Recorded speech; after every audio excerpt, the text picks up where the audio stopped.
আমরা কেন মা কালীর প্রসাদ খাই না? এটা সবাই বলে, আপনারা ভালো করে শুনে এর উত্তরটা দিয়ে দেবেন যে কেন আমরা মা কালীর প্রসাদ খাই না। মা কালীর প্রসাদ খাওয়াই যায়। আমরা যখন পুরী যাই, আমরা পুরীর প্রসাদকে সব জায়গায় প্রসাদ বলে। পুরীর প্রসাদকে কি বলে আপনারা জানেন? মহাপ্রসাদ, মহাপ্রসাদ বলে। কেন? ভগবানের প্রসাদটা প্রথম দুর্গা দেবী মানে মা বিমলা দেবীর কাছে যায়, সেখান থেকে জগতে আসে, আমরা সেটা মহাপ্রসাদ পাই।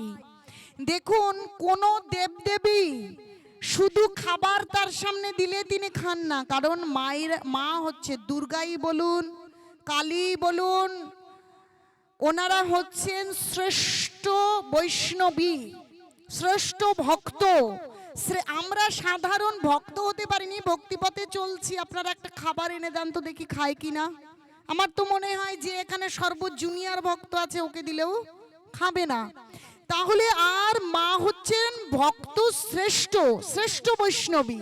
তাহলে তিনি ভগবানের প্রসাদ ছাড়া কখনো খাবেন না। তো যারা ভগবানের এই মায়েদের পুজো করছে, মায়ের পুজো বলুন, শিবের পুজো বলুন, দুর্গা কালীর পুজো করছে, আসলে শাস্ত্রের ধারে না। আর বেশিরভাগ পুরোহিত শাস্ত্র মানে না, নিজেরা অধ্যয়ন করছে না, শুধুমাত্র দুটো টাকা এনে চাল ডাল কিনবে। কেউ ব্রাহ্মণ থাকলে রাগ করবেন না, কিন্তু সব ব্রাহ্মণ যে এরকম তা কিন্তু নয়। এরকম বলছি মানে ব্রাহ্মণের সঙ্গে কোনো বিরোধিতা আমার আছে তা কিন্তু নয়। ভালো বলছে, ভালো ব্রাহ্মণ ভালো সব জায়গায় আছে। কিছু কিছু ক্ষেত্রে দেখা যাচ্ছে তারা জানে না, শাস্ত্র অধ্যয়ন করে না, বা নিজে আচরণ করে না, নিজে একটু তিলকও পরে না, তুলসীর মালাও গড়ায় নেই, এরকম ব্রাহ্মণ দেখছি। তিলকও পরে না, পুজো করতে চলে আসে। তাহলে তিনি সঠিক ব্রাহ্মণ না, শাস্ত্র পড়ছেন না, শাস্ত্র জানছেন না। তো যাই হোক, ফল মিষ্টি রান্না বান্না করে মাকে নিবেদন করছে, কিন্তু মাকে নিবেদন করলে মা খায় না, কখনোই গ্রহণ করে না। তাহলে আমাকে জগন্নাথ লীলা, ওই বিমলা দেবীর লীলা বলতে হবে। মা ওরম করে খায় না, ভগবানের প্রসাদ পান এবং তাতে সন্তুষ্টি বিধান হয় মায়ের। তাহলে মা যখন খায় না, ওটা মায়ের প্রসাদও হয় না, ও তো শুধু সামনে দেওয়া আর সামনে থেকে উঠিয়ে নিয়ে আসা। কারণ একজন নর্মাল ভক্ত যখন ভগবানের প্রসাদ ছাড়া খায় না, ভক্ত শ্রেষ্ঠ বৈষ্ণবী তিনি ভগবানের প্রসাদ ছাড়া খায় না। তাহলে একে তো ভগবানকে নিবেদন হচ্ছে না, তারপরে যারা রান্না করছে তারা কোনো 4 নিয়ম পালন করেন না, বিড়ি খেতে খেতে রান্না করছে। আমি নিজেই দেখছি, পান জর্দা দিয়ে চিবোতে চিবোতে রান্না করছেন, কোনো বাজ বিচার নেই। বলছে মা নাকি সেই রক্তগুলো চিবায়, মাছের মাথাগুলো চিবায়, এই নিয়ে তর্ক হয়। মা শ্রেষ্ঠ বৈষ্ণবী, মা হচ্ছে সকলের মা, সে সকলের মা। বলছে সতেরো মা অসতেরো মা। তাহলে সে যদি মা হয়, মা কখনো সন্তানের মাথা চিবোতে পারে? শুধু কি মানুষই প্রাণী, মানুষই তার সন্তান? ও প্রাণীগুলো তার সন্তান নয়, এই কথা কোথায় লেখা আছে? মা কখনো সন্তানের মাথা চিবোতে পারে না, সব উল্টো পাল্টা ব্যাখ্যা দেয়া রয়েছে। তাহলে মা কখনো ওরকম খায় না। যে মাকে খাওয়াতে গেলে শুদ্ধভাবে ভগবানের জন্য রান্না করে ভগবানকে নিবেদন করতে হবে, সেই প্রসাদ মাকে দিতে হবে। এইভাবে যদি মাকে দান করা হয়, তাহলে সেই প্রসাদ পেয়ে আমরা দ্বিগুণ আনন্দ পাবো, কারণ তা শুধু প্রসাদ নয়, মহাপ্রসাদ।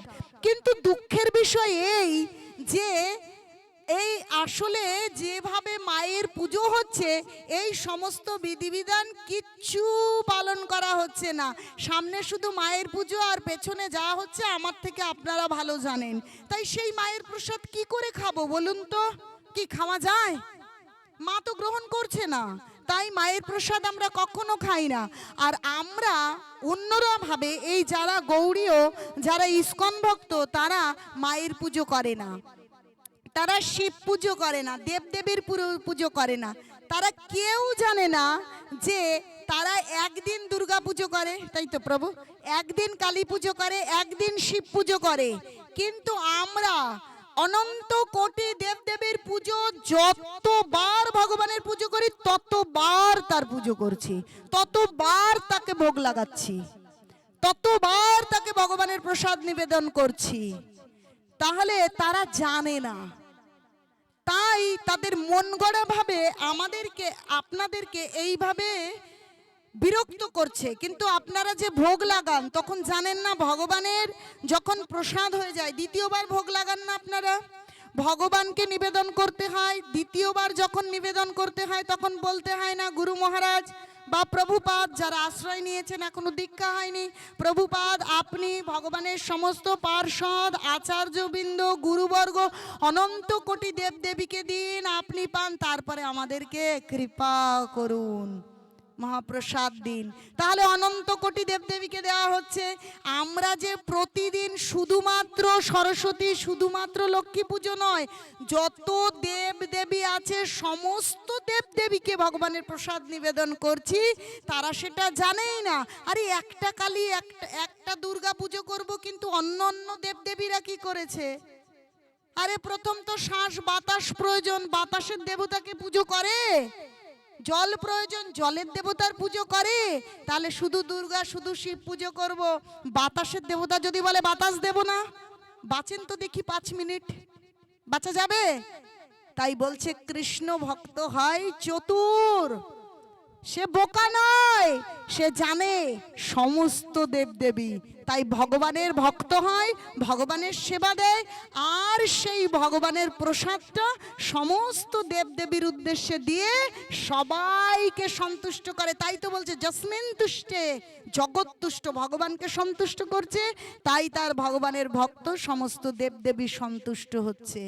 বুঝতে পেরেছেন? আপনি প্রশ্নের উত্তর পেয়েছেন। আর ভগবান সমস্ত গুরুদেব যত সদ্গুরু আছে, এর শ্লোক রয়েছে চৈতন্য চরিতামৃতে, যে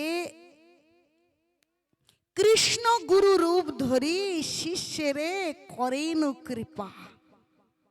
এই লাইনটা আপনাকে আমি বের করে দিয়ে ছবি তুলে আপনার ফোনে দিয়ে দেব। যে যত সদ্গুরুদেব আছেন তিনি ভগবানের প্রতিনিধি। বলছে কৃষ্ণ গুরু রূপ ধরি শিষ্যেরে করেন কৃপা। তাহলে গুরুদেব আর কৃষ্ণ কি হলেন? অভিন্ন। গুরুদেব কৃষ্ণ নয়, কৃষ্ণের প্রতিনিধি, কিন্তু কৃষ্ণই গুরু রূপে আমাদের কাছে আসেন।